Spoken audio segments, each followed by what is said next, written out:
Okay, I'm doing problem 14 from the textbook. It asks us to find the equivalent resistance for a whole bunch of resistor networks. For the first one, we have a 3 ohm resistor in parallel with a 9 ohm resistor, which is then in series with a 4 ohm resistor. So to do this, we can first use the formula for resistors in parallel, which says 1 over R equivalent is equal to 1 over the 2 resistors that are connected in parallel. So if we do this, we get 4 over 9.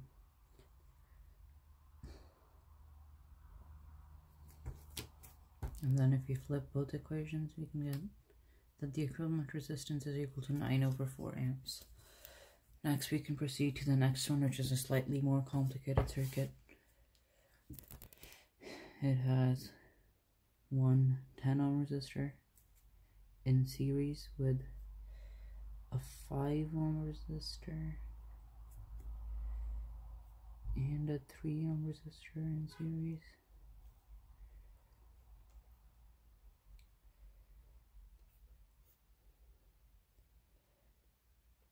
So in this case, these two are in series.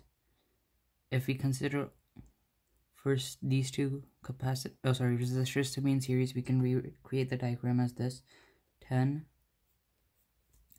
Since they're in series, we can just add up the individual resistances. So that's 5 plus 3, so 8 ohms. Then we have a 24 ohm resistor at the bottom. And of course the 5 ohm resistor that was already there. Next, we can use the formula for resistors in parallel as we used up there. And to do that, we'll say that this will still be 10. To find the equivalent resistor after combining these two in parallel, we can use 1 over 8 plus 1 over 24 is equal to 1 over R equivalent. This would be 4 over 24 ohms, because we need units, 1 over R equivalent.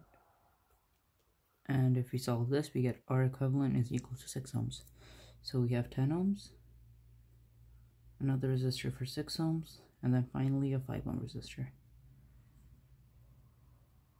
Now all of these are in series, so we can simply add all of them up. So 10 plus 6 plus 5, which is 21 ohms.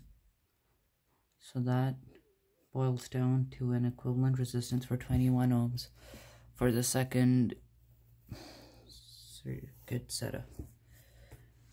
Next, we can move on to the third one. So, see, it gives us a diagram like this.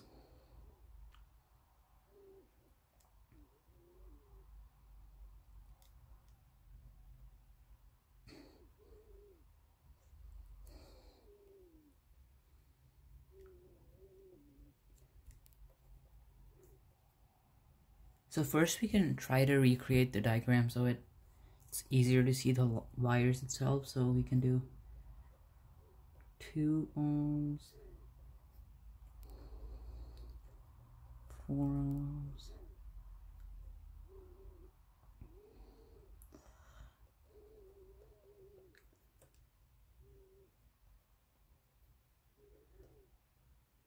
now this new diagram that I just drew over there, that's the same thing as the one on top, but this is a slightly more useful form because it allows us to see which might be in parallel or series. So next we can try to assign currents to each of these components. So let's say that the current in this branch is I1, this is I2, this is I3, this is I4, and this is I5. Next, how I like to approach these kind of problems is I'll imagine a battery over here. So if we have a battery, and let's just say that it gives us a potential difference of delta V, and we'll consider the top path over here as our first loop. So current flows through here, goes through here, it encounters some resistance and a current over there, so we can use the loop rule to find the change in voltage.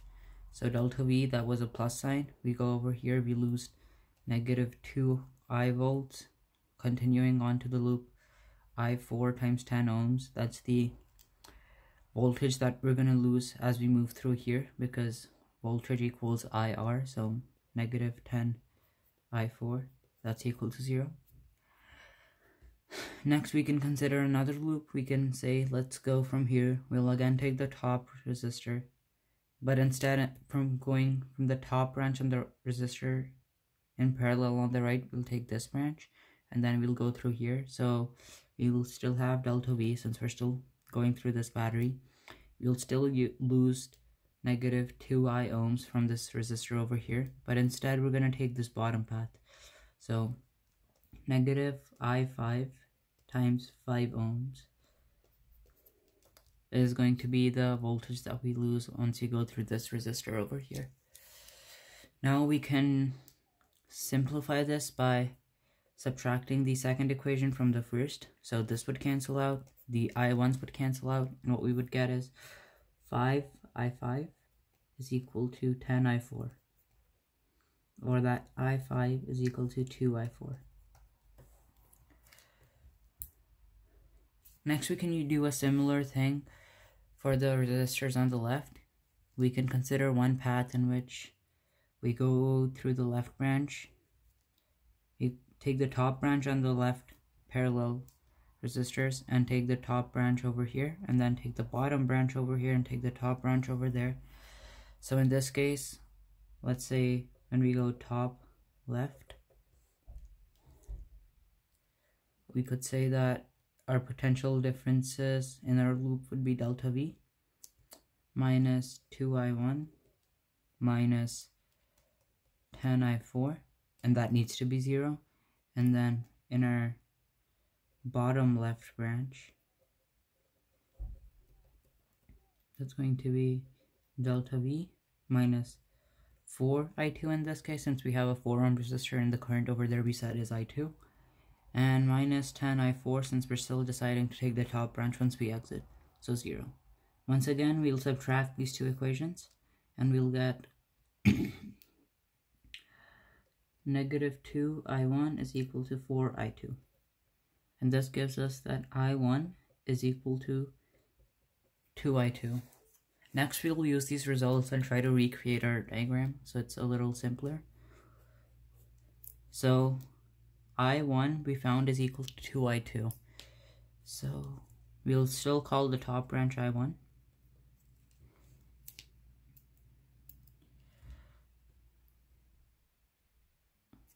I1, my bad. Now this is I2,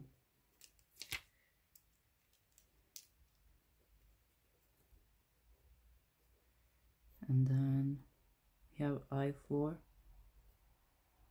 and I5. Now let's try to simplify this. Let's redefine the current in this branch to be equal to I1. So let's say that's I1. We just found that the current in the top branch over here is twice that the current that's flowing in this branch. So this would become 2I1. Now let's go to over here. We found that I5 is equal to 2I4. Now I5 was a current in this bottom branch, and I4 is the current in the top branch. So the current in the bottom branch is equal to the current in the top branch times 2. So let's say that the current in this branch is, this branch is going to be I2 now, and the current in this bottom branch therefore must be 2 times the current on top, which is 2I2. So we have 2I1 flowing in over there, I1 flowing through here, I2 flowing through there, and 2I2 flowing through here. Next, we'll define the current in this branch to be I3 again. And now we can use the law that current in must equal current out. So 2I1 goes in here, and I2 and I3 exit out. So 2I1 is equal to I2 plus I3. Similarly, we can consider this bottom point over here. So I1's going here, I3 is coming through here, and 2I2 is exiting out. So I1 plus I3 is equal to 2I2. we can solve the first equation for I3, and if we do that, we get I3 is equal to 2I1 minus I2. We can substitute that in the second equation. So I1 plus 2I1 minus I2 is equal to 2I2. If we solve these, we get that I1 equals I2.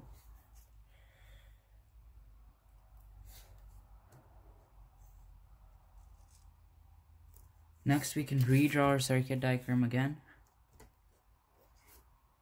So top branch, current flowing is still 2I1. Bottom branch is I1.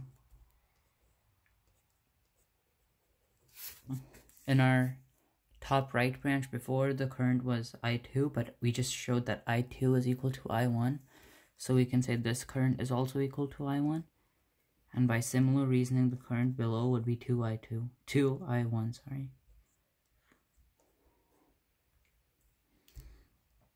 Next, we can consider the loop rule again. So we said that the battery had a potential difference of delta V. So as delta V goes through here, let's say it's going through this top path right now. So the resistance in this top resistor was 2 ohms, and the resistance over here is 10 ohms. So the total delta V that it encounters due to these resistors up top is going to be 2 plus 10 ohms times 1 ampere, which is equal to 14 volts. I'm sorry, this isn't A. It's going to be I1 and I1. So 14 I1. And we can use that to figure out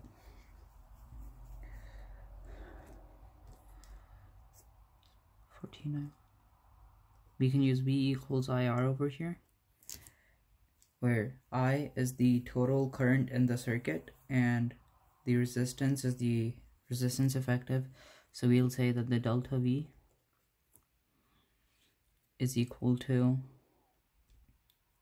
the equivalent current.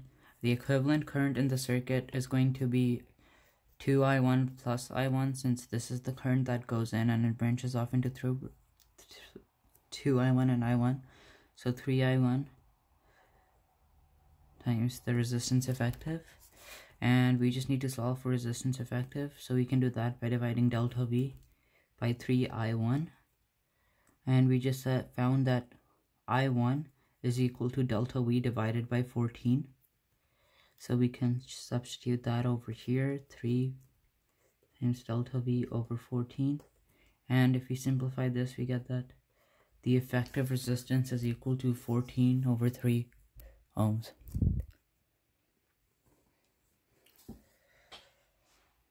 Next, it asks us to use these results to come up with the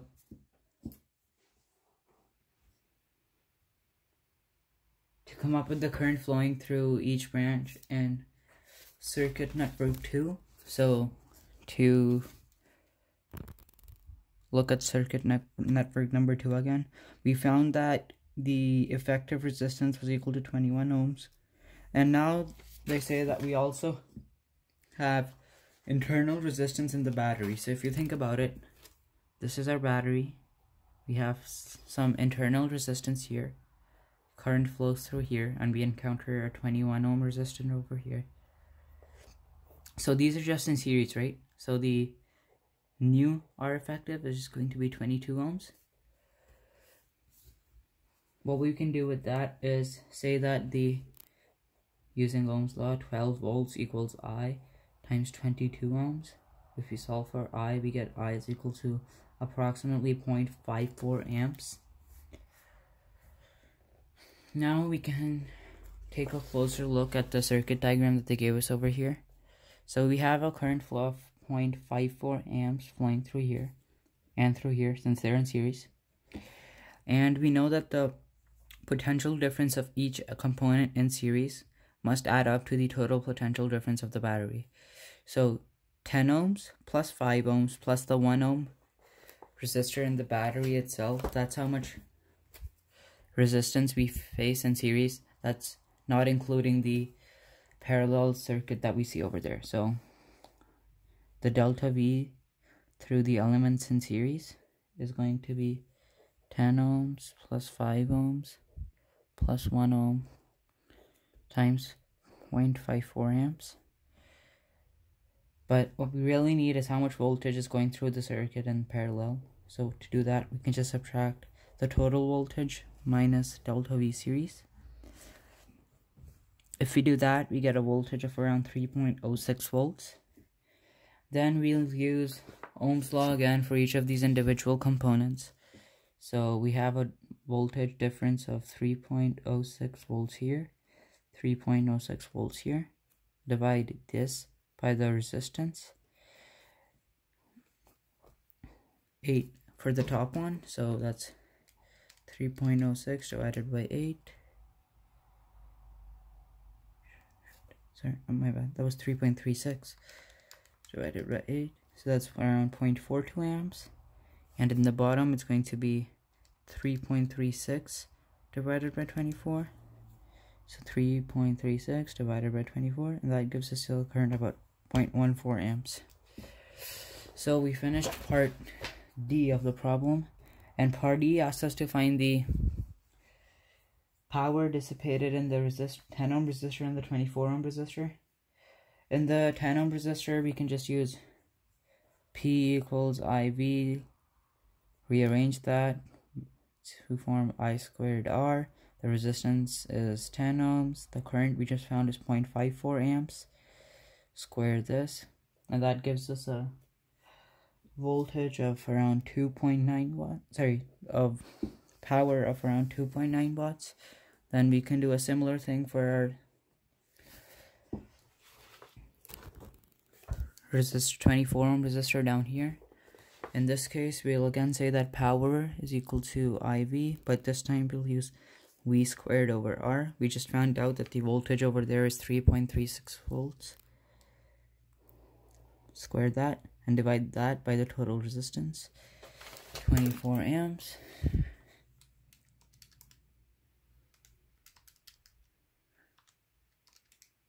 And if you plug that into the calculator, we get power of around 0.47 watts.